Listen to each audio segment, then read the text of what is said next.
సాగునీటి ప్రాజెక్టులే ఆధునిక దేవాలయాలని జవహర్లాల్ నెహ్రూ గారు మన దేశానికి మొట్టమొదటి ప్రధాని నాగార్జున సాగర్ ప్రాజెక్టు శంకుస్థాపన చేస్తున్నటువంటి సందర్భంలో చెప్పడం జరిగింది అధ్యక్ష. సింధు నాగరికతనే నదీ పరివాహక ప్రాంతం నుంచి ప్రారంభమైందని చెప్పి మనం చిన్ననాటి నుంచి కూడా పుస్తకాల్లో చదువుకున్నాం అధ్యక్ష. నీళ్లు నిధులు నియామకాల గురించే శ్రీమతి సోనియా గాంధీ గారు తెలంగాణ రాష్ట్రాన్ని ఇవ్వడం జరిగింది అధ్యక్ష. మన దేశంలో ఈరోజు మన ఇరిగేషన్ డిపార్ట్మెంట్కి అయితే బడ్జెట్ పెట్టినామో ఏ రాష్ట్రంలో కూడా ఏ ముఖ్యమంత్రి కూడా ఏ ఇరిగేషన్ మినిస్టర్ కూడా ఇంత బడ్జెట్ మన దేశం మొత్తం మీద ఎక్కడ కూడా పెట్టలేదు అన్న విషయాన్ని కూడా ఘంటాపదంగా చెప్పదలుచుకున్నా అధ్యక్ష.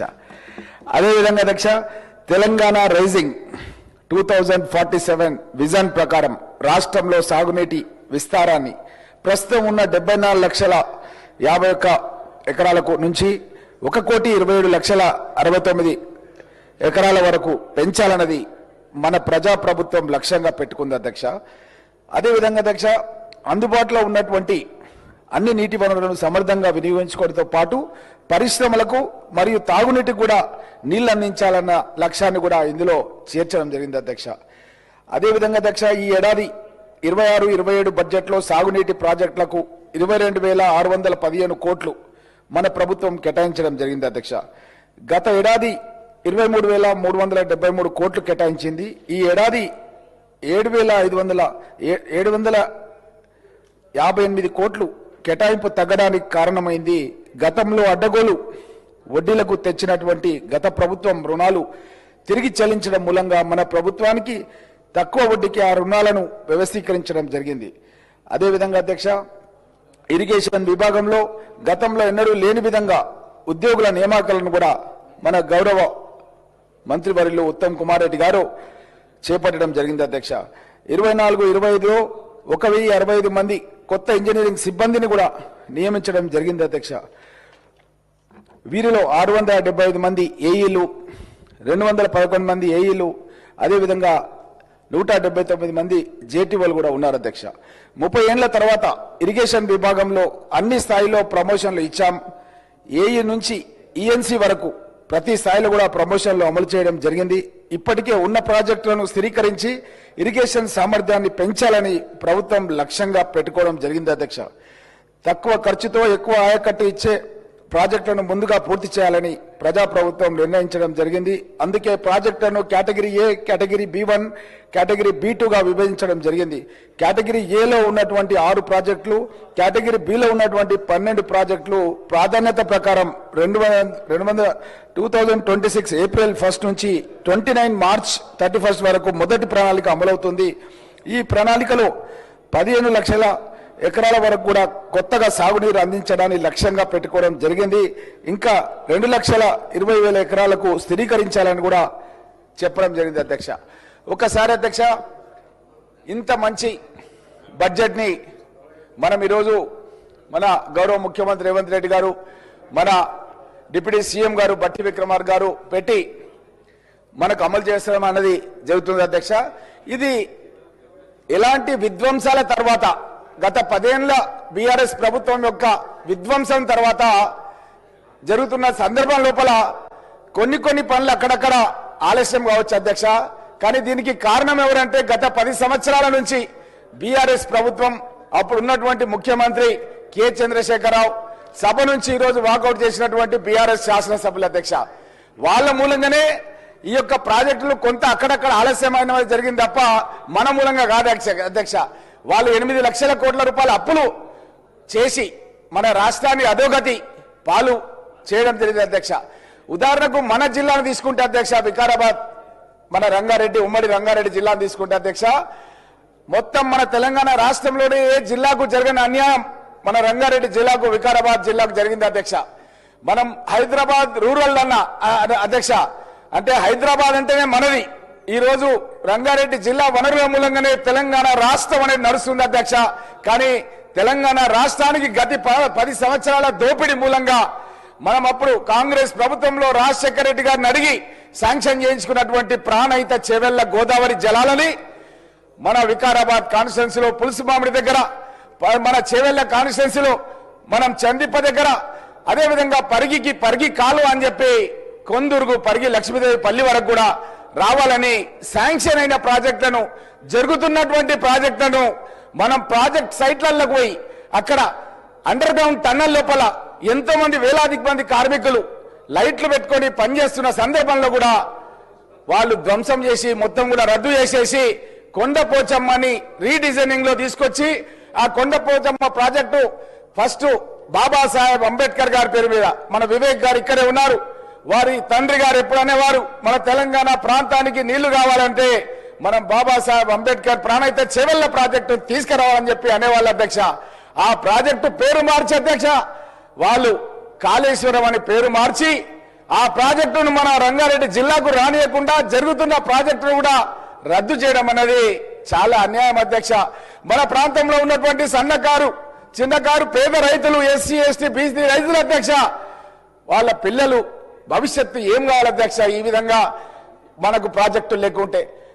ఒకసారి నేను ఉత్తమ్ కుమార్ రెడ్డి గారితో మాట్లాడుతూ చెప్పాను అధ్యక్ష, మన ఇరిగేషన్ మినిస్టర్ గారితో, మా దగ్గర ఏఎస్ఐ వచ్చినా సిఐ వచ్చినా డిఎస్పీ వచ్చినా నేను ఫస్ట్ అడిగే ప్రశ్న ఏంటంటే మీది ఎక్కడ జిల్లా అంటే అడుగుతా అధ్యక్ష. నల్గొండ అంటారు అధ్యక్ష. ఎవరైనా చెప్తారేమో మా రంగారెడ్డి జిల్లా పేరని చెప్పి ఎన్నోసార్లు చూసిన అధ్యక్ష, ఎవ్వరు చెప్పట్లేదు అధ్యక్ష. ఎవరు చూసినా సరే నల్గొండ అంటారు అధ్యక్ష. నేను ఆలోచన చేసి అడిగిన అధ్యక్ష, అడిగితే ఏం చెప్తున్నానంటే మా ఉత్తమ్ కుమార్ రెడ్డి గారు అక్కడ సాగునీటి ప్రాజెక్టులు గతంలో కాంగ్రెస్ ప్రభుత్వంలో జవహర్లాల్ నెహ్రూ గారు స్టార్ట్ చేసిన ప్రాజెక్టు నుంచి స్టార్ట్ చేస్తే అధ్యక్ష నాగార్జున సాగర్ కావచ్చు, ఈ విధంగా వివిధ జిల్లాల్లో ఎన్నో ప్రాజెక్టులు మన కాంగ్రెస్ గవర్నమెంట్ లోపల ఒక దిక్కు శ్రీశైలం ఒక దిక్కు జూరాల ఈ విధంగా ఎన్నో ప్రాజెక్టులు అధ్యక్ష మనం కట్టిన ప్రాజెక్టులు ఉన్నాయి అధ్యక్ష. వేరే వాళ్ళు కట్టిన ప్రాజెక్టు ఒకటి కూడా లేదు అధ్యక్ష. ఈ ప్రాజెక్టులు కట్టడం మూలంగా నల్లగొండ జిల్లాలో చైతన్యవంతులైనటువంటి వ్యక్తులు అధ్యక్ష పిల్లల్ని బాగా చదివించుకోవాలని చెప్పి బాగా పంటలు పండించి హైదరాబాద్ లో కోచింగ్ సెంటర్లలో వాళ్ళకు విద్య నేర్పించి ఉద్యోగాలు వచ్చే విధంగా వారి తల్లిదండ్రులు కృషి చేశారు అధ్యక్ష. మరి మన ప్రాంతంలో మన పిల్లల్ని కూడా మనం చదివించుకోవాలి కదా అధ్యక్ష. మనకు కూడా అట్లాంటి సాగునీటి ప్రాజెక్టులు ఉంటే మన పిల్లలు కూడా మన జిల్లా నుంచి ఎస్ఐలుగా డిఎస్పీలుగా ఐఏఎస్ ఐపీఎస్ కావాలంటే మనకు సాగునీటి ప్రాజెక్టులు కావద్దా అధ్యక్ష. ఆ రోజు రాజశేఖర రెడ్డి గారిని అడిగి నేను బ్లాక్ గ్రౌండ్స్ లో మీ ముందే అడిగి ప్రాణహిత చెవెళ్లను పరిగి వరకు వికారాబాద్ తాండూరు అని కూడా శాంక్షన్ చేపించుకుంటే బీఆర్ఎస్ ప్రభుత్వం వచ్చిన తర్వాత రద్దు చేసింది అధ్యక్ష. దీన్ని మనం ఎప్పటికి కూడా మర్చిపోలేం అధ్యక్ష. అదే విధంగా అధ్యక్ష మన ప్రాంతం లోపల ఒక సైడ్ నుంచి పాలమూరు రంగారెడ్డికి సంబంధించింది కూడా నీళ్లు రావాలని చెప్పి జురాల నుంచి రావాలని నేను మీరు కృషి చేయడం జరిగింది అధ్యక్ష. కానీ జురాల నుంచి కాకుండా అధ్యక్ష ఎక్కడో ఉన్నటువంటి శ్రీశైలం నుంచి ఆంధ్రప్రదేశ్ బార్డర్ లో ఉన్నటువంటి శ్రీశైలం నుంచి గత పాలకులు గత ముఖ్యమంత్రి కేసీఆర్ అక్కడ నుంచి నీళ్లు తీసుకొస్తే అది తప్పకుండా వివాదం అవుతుందని చెప్పి తెలుసు అధ్యక్ష. అంతర్రాష్ట్ర వివాదం అవుతుంది ఆంధ్రప్రదేశ్ తో తెలిసి అక్కడ కోర్టు లోపల ఇది ఒక తాగునీటి ప్రాజెక్టు ఇది సాగునీటి ప్రాజెక్టు కాదు అని చెప్పి గత ప్రభుత్వంలో ఉన్న ప్రభుత్వం ఒక అఫిడవిట్ సుప్రీంకోర్టుకు సబ్మిట్ చేసింది అధ్యక్ష. అంటే మనం ఎంత మోసం చేసింది అధ్యక్ష. గోదావరి జలాలు మనకు శాంక్షన్ అయిన ప్రాజెక్టును రద్దు చేసి కృష్ణా నీరు జలాలు ఇస్తామని చెప్పి అక్కడ నీళ్లు అలాట్మెంట్ లేకున్నా సరే వివాదం అయితే అని చెప్పి తెలిసి కూడా మన గొంతు నొక్కే ప్రయత్నం గతంలో ఉన్న బీఆర్ఎస్ ప్రభుత్వం చేయడం జరిగింది అధ్యక్ష. కాబట్టి నేను ఒక్కసారి అడుగుతా అధ్యక్ష, వాళ్ళు ఒక్కొక్కసారి వాళ్ళు చెప్పిన విషయాలు ఎలా ఉన్నాయంటే అధ్యక్ష ఇది 2014 బీఆర్ఎస్ మేనిఫెస్టో అధ్యక్ష. 2014లో వాళ్ళు ఏం చెప్పినారు అధ్యక్ష అంటే ప్రతి నియోజకవర్గానికి 1,00,000 ఎకరాలు సాగునీరు ఇస్తామని చెప్పారు అధ్యక్ష. ప్రతి ఎకరానికి అధ్యక్ష ప్రతి నియోజకవర్గానికి వాళ్ళు 1,00,000 ఎకరాలకు సాగునీరు ఇస్తామని చెప్పారు అధ్యక్ష. ఇది బీఆర్ఎస్ 2014లో ప్రభుత్వంలోకి రావడానికి తెలంగాణ రాష్ట్ర వ్యాప్తంగా ప్రతి నియోజకవర్గంలో ఉన్న రైతులను మోసం చేసి అధికారంలోకి వచ్చిందని చెప్పడానికి 14 అధ్యక్ష. అదేవిధంగా అధ్యక్ష 18 మేనిఫెస్టోలో బీఆర్ఎస్ ఏం చెప్పింది అధ్యక్ష అంటే 12 లక్షల ఎకరాలకు కొత్త కట్టిస్తామని చెప్పింది అధ్యక్ష. ఇప్పుడే మన ఉత్తమ్ కుమార్ రెడ్డి గారు చెప్పారు అధ్యక్ష వాళ్ళు పాలమూరు రంగారెడ్డి లోపల ఒక ఎకరాన్ని కూడా వాళ్ళు ఇంతవరకు సాగునీరు ఇయ్యలేదు అధ్యక్ష. వాళ్ళు 12 లక్షల ఎకరాలకు నీళ్లు ఇస్తామని చెప్పి అబద్ధపు మేనిఫెస్టో పెట్టిన అధ్యక్ష. అదేవిధంగా అధ్యక్ష బీజేపీ వాళ్ళు సభ నుంచి అందరూ వెళ్ళిపోయారు అధ్యక్ష. ఒక జాతీయ పార్టీగా ఉండి వాళ్ళు ఇరిగేషన్ పైన అత్యంత ఇంపార్టెంట్ సబ్జెక్ట్ మీద మాట్లాడుతుంటే వెళ్ళిపోవడం అనేది బాధాకరం అధ్యక్ష. ఇది వాళ్ళ మేనిఫెస్టో అధ్యక్ష.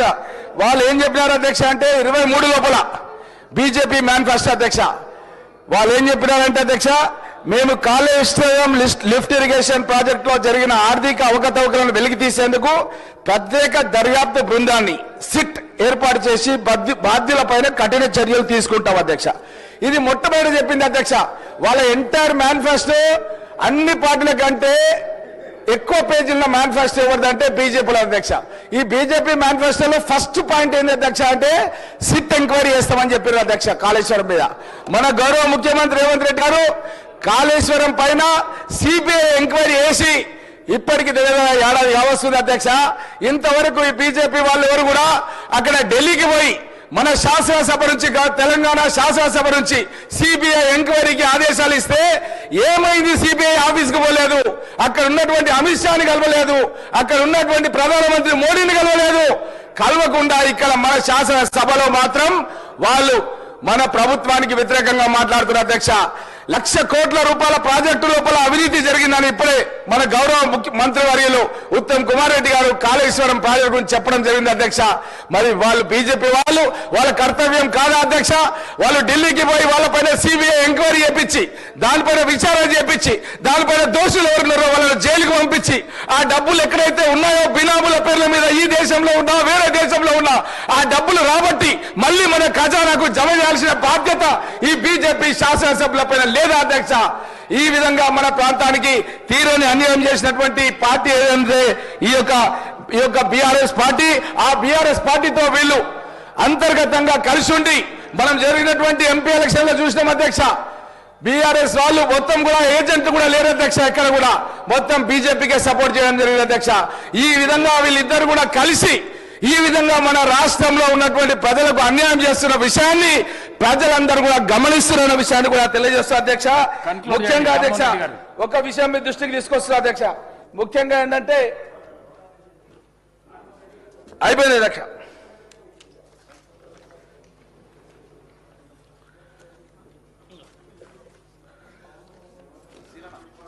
ఇక్కడ చూడండి అధ్యక్ష, బీఆర్ఎస్ నాయకులు వెళ్ళి శ్రీమతి సోనియా గాంధీ గారి ఇంటికి వెళ్ళి అక్కడ కాళ్ళు పట్టుకొని ఇక్కడ కేసీఆర్, హరీష్ రావు, కేటీఆర్ వాళ్ళ కుటుంబ సభ్యులు, పిల్లలు, మన్మలు అందరూ కూడా సోనియా గాంధీ గారి ఇంటికి పోయి వాళ్ళు ఆ రోజు దండం పెట్టి వచ్చిన వాళ్ళు ఈ రోజు ఏ విధంగా మాట్లాడుతున్న విషయాన్ని అందరూ కూడా గమనిస్తున్న విషయాన్ని కూడా తెలియజేస్తూ అదేవిధంగా కాళ్ళు కూడా ఆగో మా అక్క చెప్తుంది కాళ్ళు కూడా మొక్కడం జరిగింది అధ్యక్ష. వీళ్ళు ఈ బాకీ కార్డు చూపిస్తున్నారు అధ్యక్ష, మేమేదో బాకీ పడ్డమని.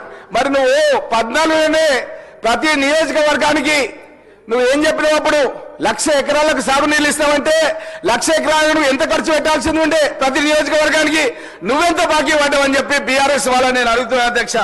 ఈ విధంగా వీళ్ళు అన్ని కూడా అబద్ధాలను ప్రచారం చేస్తున్నారు అధ్యక్ష. ముఖ్యంగా ప్రజలన్నీ కూడా గమనిస్తున్నారు అధ్యక్ష. ముఖ్యంగా ఈరోజు ఈ యొక్క మంచిర్యాల దేవాలయం గురించి అధ్యక్ష, నిన్ననే మన గౌరవ ముఖ్యమంత్రి గారు మంచిర్యాల ఒక దేవాలయం స్టార్ట్ చేసి వచ్చారు అధ్యక్ష, ఓంకార దేవాలయం. దానిపైన కార్తిక్ రెడ్డి, సబితాయింద్ర రెడ్డి గారి కొడుకు గ్రీన్ ట్రిబ్యునల్లో కేసు వేసిండు అధ్యక్ష. దేవాలయాల పునర్నిర్మాణం జరగాలని లేదా అధ్యక్ష? వాళ్ళు గతంలో ఏం చేసినారు అధ్యక్ష అంటే, ఒకటి మీకు తెలుసా అధ్యక్ష, అప్పా జంక్షన్ నుంచి మన్నెగూడ వరకు 4 లైన్ల రోడ్ అధ్యక్ష, 300 మంది చచ్చిపోయారు అధ్యక్ష. అదే గ్రీన్ ట్రిబ్యునల్లో కేసు పడితే ఎవరు పరిష్కారం చేయలేదు అధ్యక్ష. గౌరవ ముఖ్యమంత్రి గారు నాకు చెప్పారు అధ్యక్ష, రామ్మోహన్ ఈ విషయం లోపల నువ్వు చొరవ తీసుకోవాలి, చాలా మంది చనిపోతున్నారు ఈ రోడ్డు పైన అంటే నేనే ఎవరైతే గ్రీన్ ట్రిబ్యునల్లో కేసు వేసినారో వాళ్ళని నా ఇంటికి పిలిచి మాట్లాడి ముఖ్యమంత్రి కార్యాలయం తీసుకుపోయి మాట్లాడి కేసు విత్డ్రా చేపించి వర్క్ స్టార్ట్ చేపించిన అధ్యక్ష. 1000 కోట్ల రూపాయల పని. నేను అడుగుతున్నా అధ్యక్ష ప్రతిపక్షాల వాళ్ళని, మీరు కూడా ఏదైనా సమస్యలు ఉంటే ఆ సమస్య లోపలికి పోయి రాష్ట్ర ప్రయోజనాల దృష్ట్యా ఆ సమస్యల పరిష్కారానికి మీరు కృషి చేయండి తప్ప అవేమి చేయకుండా బట్ట కలిసి మీరేసినట్టుగా చేస్తే ప్రజలన్నీ కూడా గమనిస్తున్నారు అధ్యక్ష. నేను ఒక మంత్రి కాకుండా ఏం కాకుండా ఒక ఎమ్మెల్యేగా ఉండి 300 మంది ప్రాణాలు పోయినటువంటి రోడ్డును అధ్యక్ష, ఏదైతే నేషనల్ హైవే ప్రాజెక్ట్ అధ్యక్ష ఎవరు పట్టించుకోలేదు అధ్యక్ష. గ్రీన్ ట్రిబ్యునల్లో కేసు ఉందని వదిలేసి ఎవరు కేసు వేసిరో వాళ్ళని నా ఇంటికి పిలిపించుకొని మాట్లాడి కేసు పరిష్కారం చేసి రోడ్డు పనులు శరవేగంగా అప్పా జంక్షన్ నుంచి మన్నెగూడ వరకు నడుస్తున్నాయి అధ్యక్ష. దాంట్లో 20 గ్రామాలు ఉన్నాయి అధ్యక్ష.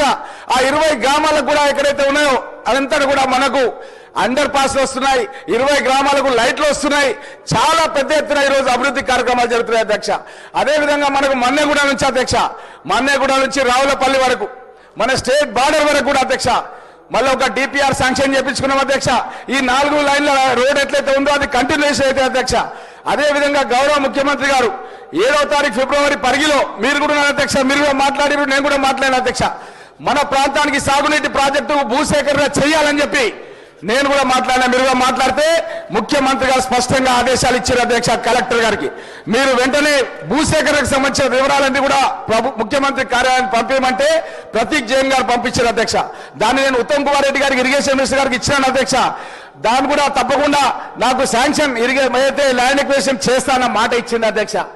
అన్నా మీరు తప్పకుండా ల్యాండ్ ఎక్విజిషన్ నిధులు కేటాయించాలని చెప్పి ఉత్తమ్ కుమార్